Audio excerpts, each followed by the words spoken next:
Ako ay maninisid at maghahanap ng tilapia. Maraming nagko-comment sa akin na hindi daw ako marunong manghuli ng isda. So tingnan natin mamaya kung totoo bang hindi ako makahuli. Ayun, papunta na ako sa ilawon.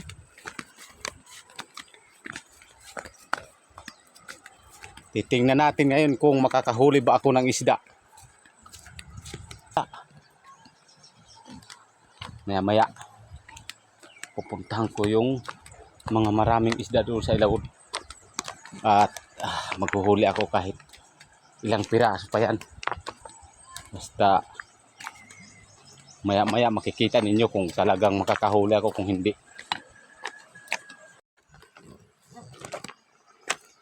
So yun mga kablog, mayroon akong nakita na naninisid din. Mayroon daw siyang palos na pinana. Hindi makuha-kuha kasi nasa loob ng bato at hindi nagkakasya doon sa butas. Yun o.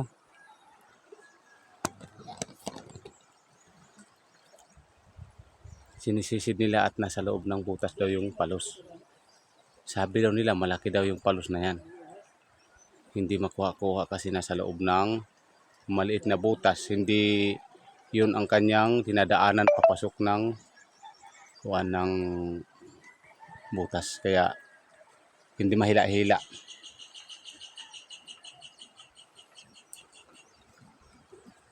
Okay. Tutuloy ako doon sa baba.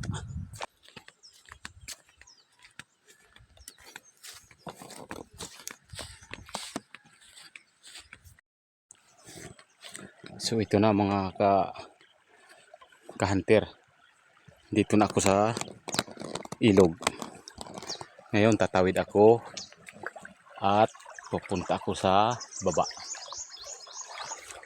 Tingnan mo. Tingnan nyo. Ang linaw talaga ng tubig. Linaw talaga ng tubig.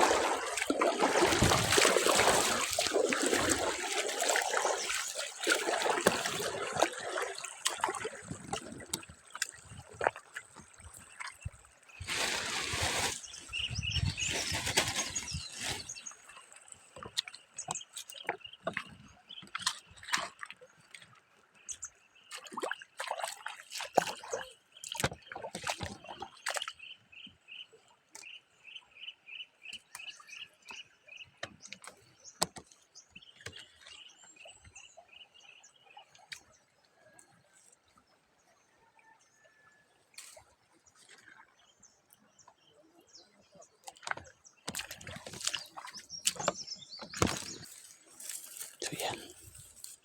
Meron ako nakitang bahay ng isda. Nandyan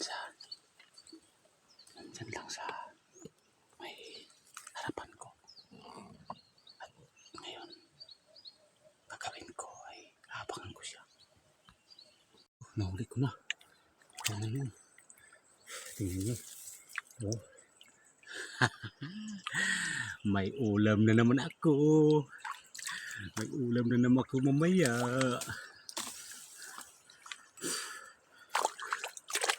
Tingnan nyo nga naman oh. Napakagaling ko oh. Tingnan nyo. Tingnan nyo. Ngayon kakagating ko na siya.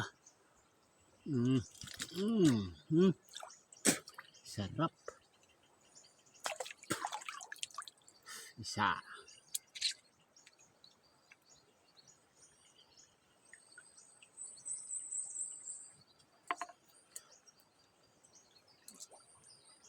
Simple mo huli ng isda pre. Ito. Ito. Laki niyan. Malaki na yun oh. Tingnan mo.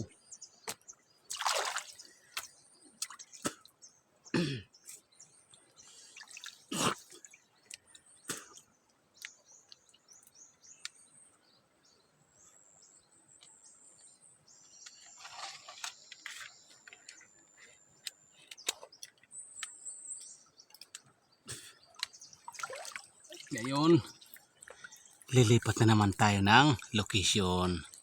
Ang gagawin natin ay tatawid tayo dito sa ilog na to. Pagpunta doon sa tawid ay maghahanap na naman tayo ng mapipistuhan. Kapatid, ito ako. Tumatawid ako ngayon. Lumalangoy. Kasi ang layo. Malalim talaga. Sulit naman kasi nakahuli na ako ng isa. Ito, nakahuli na ako ng isa. Mayroon akong may lalagang maya.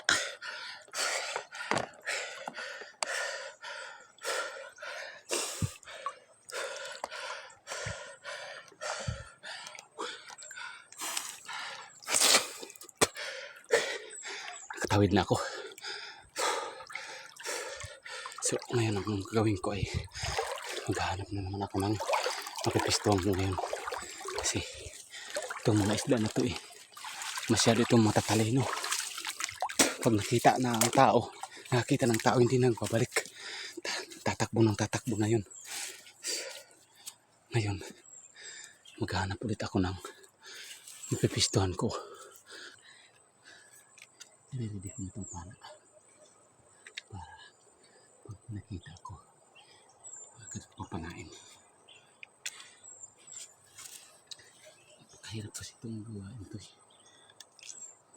Para kang pag sumisid ka patay na yung kalahating katawan mo, hindi ka nang humihinga Itong napakahirap na gawain. Kasi pag sumisid ka, para ka nang patay nun, hindi ka na nakahinga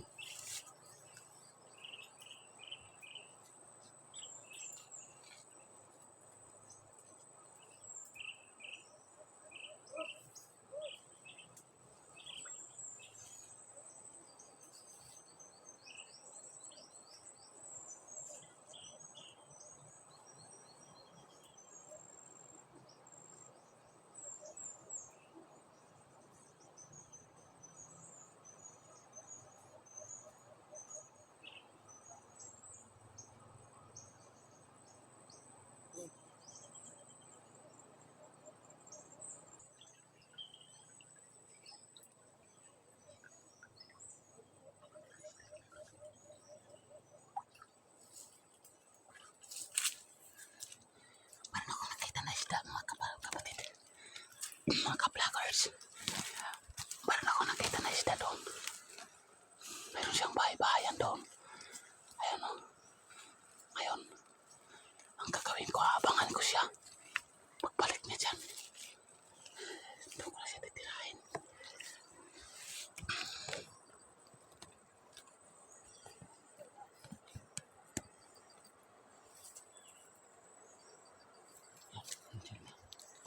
Pero hindi ko pa kasi nandito pa ako. Ayos pa ako.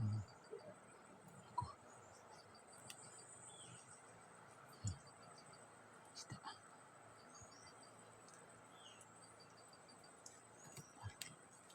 Nakikiramdam siya kung may tao. Pag-alis mo mamaya, punta ko yung kanyang bahay-bahayan. Yan.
So ito mga kapising, nakahuli ko ng dalawa.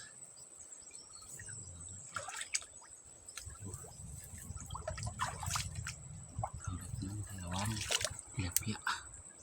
So ngayon, maghahanap naman ako ng ibang pisto. Kasi dalawa na yung huli ko eh. Ay takot na. Hindi na rin malapit yung mga isda. Hanap naman ako ng ibang unggulo.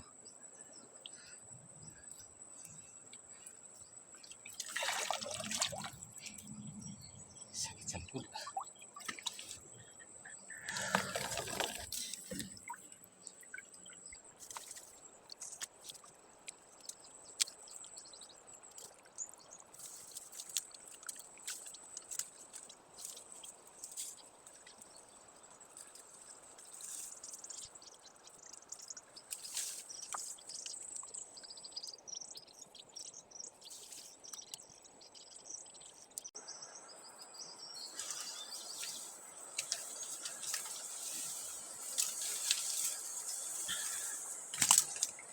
So ito mga kapising, nakahuli tayo ng balanak. Isang balanak ito. Masarap itong nilaga. Swerte. Okay.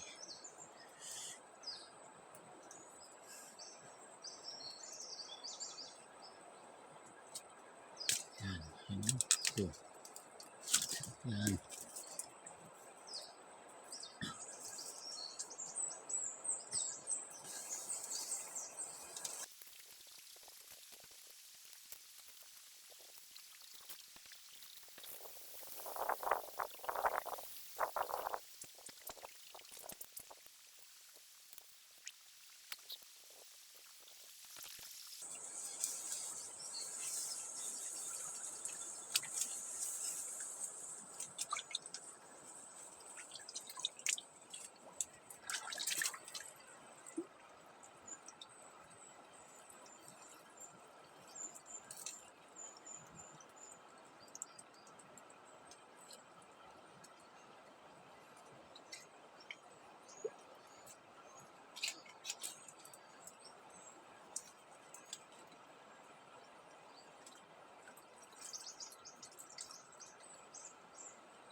So, mga kapising, meron na tayong apat na huli. Papalit naman tayo ng destinasyon.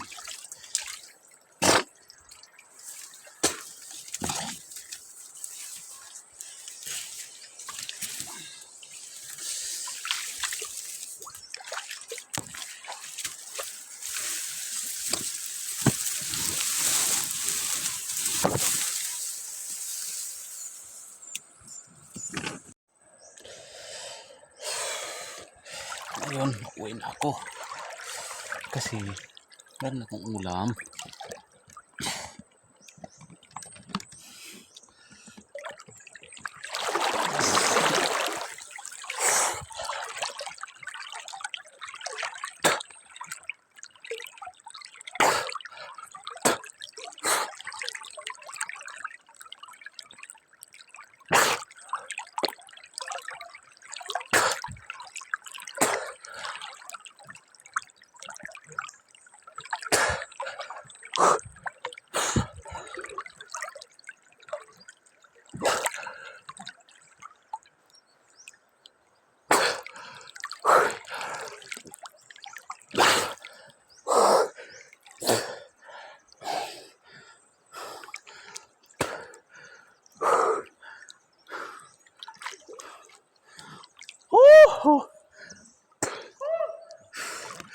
Arilmon!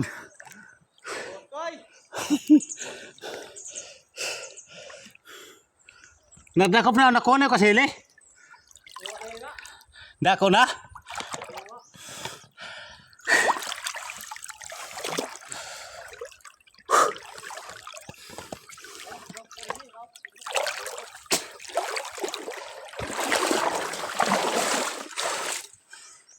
Ah!